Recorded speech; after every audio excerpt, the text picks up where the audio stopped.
হঠাৎ নামলো বৃষ্টি। এত সুন্দর ওয়েদারের মধ্যেও যদি এরম বৃষ্টি হয় কার ভালো লাগে বলো। বৃষ্টিতে ভিজে পুরো স্নান করে আমরাও পৌঁছালাম বিয়ে বাড়িতে। সঙ্গে বরের বাড়ির দিয়ে যারা গায়ে হলুদের তত্ত্ব নিয়ে এসেছিল তারাও কিন্তু পুরো বৃষ্টিতে ভিজে স্নান করে একেবারে কনের বাড়িতে এসে পৌঁছেছে।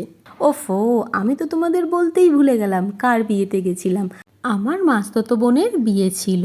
কনে এখন পোজ দিচ্ছে তার ফটোশ্যুটের জন্য। কনের গায়ে হলুদ স্নান হয়ে গেলে আমরা দুপুরবেলায় খাওয়া দাওয়া করে চলে গেছিলাম আরেকটা বাড়িতে রেডি হওয়ার জন্য।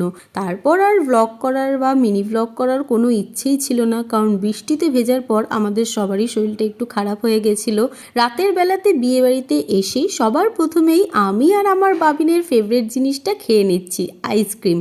বিয়ে বাড়িতে এসেছি, ফটো না তুললে হয় বলো, তাই সবার সাথে ফটো তুলতেই দেখছি এইদিকে বাবা, ছোট মেশো, পিকলুদাও চলে এসেছে। তারপর সবাই মিলে চলে গেলাম যেখানে বিয়ে হচ্ছিল ঠিক সেইখানে। এই যে এখানে কিন্তু মালা বদল শুরুও হয়ে গেছে।